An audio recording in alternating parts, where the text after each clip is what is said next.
नमस्कार, मैं हूं सुनील बॉबी और मेरे साथ हैं मिस्टर अभय कुमार। नमस्कार। तो आज हम लोग एक खास खबर वार्ड सदस्यों और मुखिया जी को लेकर आए हैं। जहां तक पंचायत चुनाव के दरमियान बिहार सरकार के द्वारा नोटिफिकेशन जारी किया जा रहा था कि वार्ड सदस्यों को खास जिम्मेवारी अधिकार मिलेगा, और अब तक कोई खास नहीं मिला है, लेकिन मिला भी है तो वार्ड सदस्यों तक नहीं पहुंचा है। लेकिन माने या न माने, वार्ड सदस्यों को अधिकार मिला है।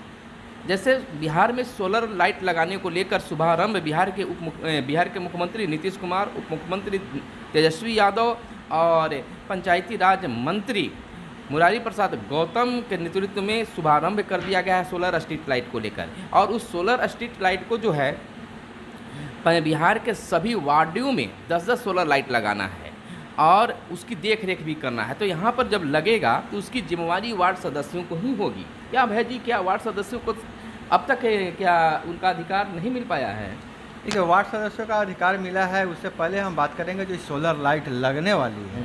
पहले बार बार यही कंप्लेन था, मुखिया जी लोग, वार्ड सदस्य लोग कहते हैं कि फालतू का स्कीम है, सोलर लाइट लगता है फिर यह चालू नहीं रहता है, तो कोई बैटरी खोल के ले जाता है, तो कोई सोलर प्लेट को गायब कर देता है। तो इस बार जिस तरह से व्यवस्था की जा रही है, बैटरी में चिप लगाया जा रहा है, कहीं भी दूसरे जगह अगर उस बैटरी का उपयोग किया जाएगा तो सीधा उसका जो है जानकारी कंट्रोल रूम को चला जाएगा, उसके बाद उसको ट्रेस करके पकड़ लिया जाएगा। और दूसरी बात यह है कि जो वेंडर है, वेंडर गलत सामान दे देता था, मुखिया जी वार्ड सदस्य लोग बदनाम होते थे कि सामान नकली लगाए हैं। तो इस बार वेंडर को पूरा पैसा नहीं मिलने वाला है, उसको मेंटेनेंस का पैसे काट लिए जाएंगे, 50% ही पेमेंट किया जाएगा।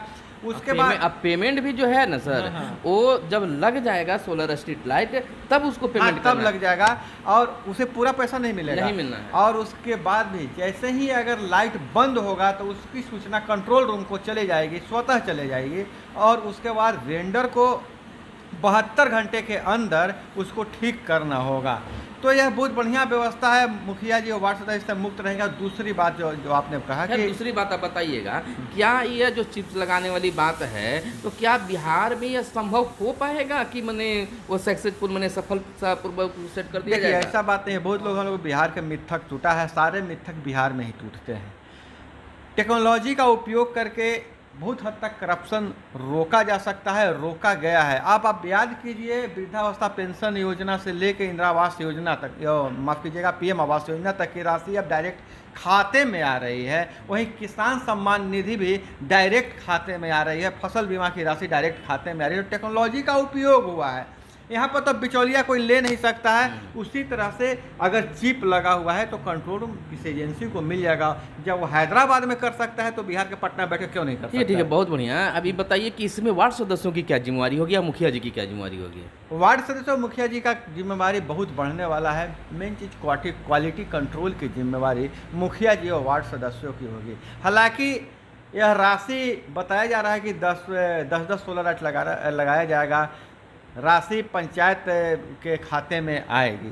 इस पैसे को कैसे खर्च करना है अभी तक कोई दिशा निर्देश नहीं आया है। और दूसरी बात, जो सबसे ज़्यादा सवाल हम लोगों से पूछा जाता है वार्ड सदस्यों को लेकर, कि वार्ड सदस्य चुनाव के इतने दिन हो गए हैं लेकिन वार्ड सदस्यों के खाते में एक फूटी कौड़ी भी नहीं आई है। हालांकि निर्देश आया है कि 15वीं वित्त का जो स्वच्छता अभियान के लिए राशि आई है, उसका 24,000 वार्ड सदस्यों के खाते में ट्रांसफ़र करना है।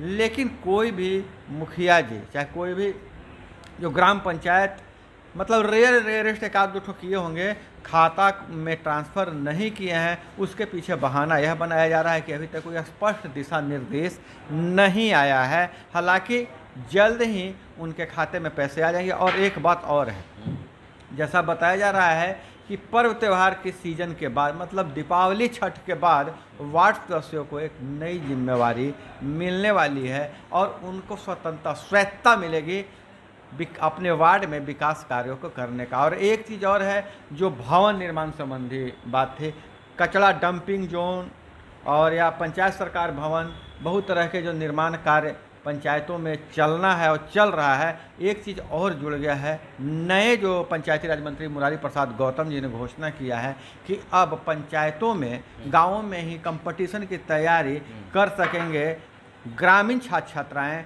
उन्हें शहरों की दौड़ नहीं लगाना पड़ेगा। इसके लिए एक पुस्तकालय भवन का निर्माण यानी किया जहाँ जाएगा। सरकार पंचायत भवन बना है वहाँ पर नहीं, पुस्तकालय भवन का कोई ऐसा निर्देश कहाँ अलग बनेगा कि उस पर वहीं कोई बनेगा, दिशा निर्देश जारी नहीं हुआ है दिशा किसी निर्देश में। नहीं जारी किया गया है। तो ये देखिए अभय जी, एक बात नहीं है आ रहा कि हमें मुखिया जी नहीं लगाते हैं, हमें अधिकार नहीं मिल रहा है, लेकिन हमें तो लगता है कि सचमुच में वार्ड सदस्य को अधिकार और कार्य करने के अवसर मिल रहे हैं, लेकिन अवसर को लाभ ही नहीं ले पा रहे हैं। जैसे मान लीजिए कि सफाई कर्मी की बहाली हुई है तो हर वार्ड में बहाली हुआ है, तो वो उस वार्ड में चयन किसने कर लिया?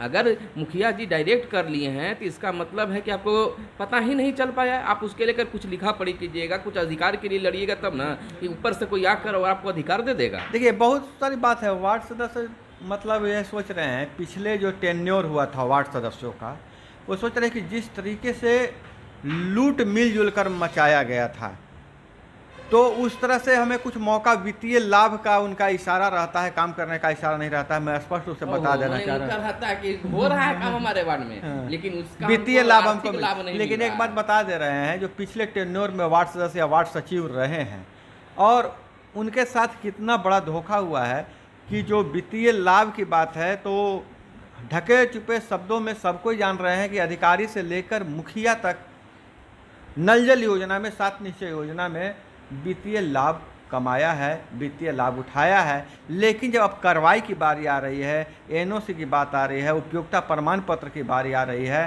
तो जितना का एमबी है उतना ही बिल पास होगा और उसके बाद की राशि वार्ड सदस्यों, वार्ड सचिव से वसूली जाएगी। और अब तक हजारों वार्ड सदस्यों पर मुकदमा हो गया है, जेल जाना पड़ा है। और ख़ास करके वैसे क्षमा करेंगे, अब किसी के साथ ऐसा नहीं हो कि नई नई बहू आई और पत्नी को लोग चुनाव लड़वा देते हैं और उस नई नवेली दुल्हन को भी जेल जाना पड़ा है, जिसे मैं जानता हूँ, लेकिन यहाँ पर बताना भी नहीं ज़रूरी नहीं है और अच्छा भी नहीं लगेगा।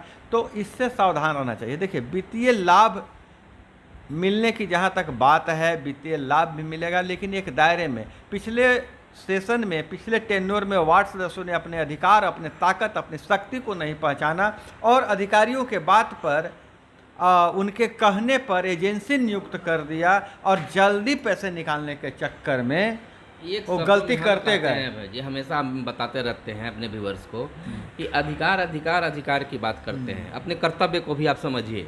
हाँ, कर्तव्य, अपने कर्तव्य को समझिए, कर्तव्य को आप समझने लगेगा तो अधिकार भी आपको मिलेगा। और अधिकार पाने के लिए आपको आगे आना होगा, कलम उठाना होगा, तब मिलेगा। कोई कभी भी अगर सरकार वहाँ से कर भी देती है कि इतना वार्ड सदस्यों के लिए है, तो जब तक आगे अपना बढ़िएगा तो आपके पैकेट में आकर कोई नहीं देगा आपकी योजनाओं को। काम करना पड़ेगा और अपने अधिकारों को समझना पड़ेगा। मैं देख रहा हूँ जो ट्रेनिंग हुआ, वहाँ नाश्ता और भोजन के बाद वार्ड सदस्य नहीं टिकते हैं।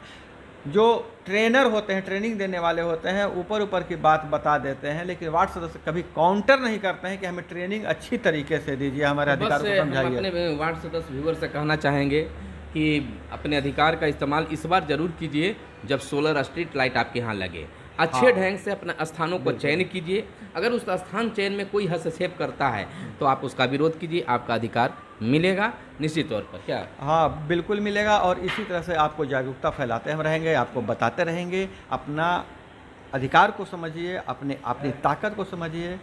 बहुत बहुत धन्यवाद। हम लोग इसी तरह से बात करते रहेंगे। तो मिलते हैं अगले वीडियो में।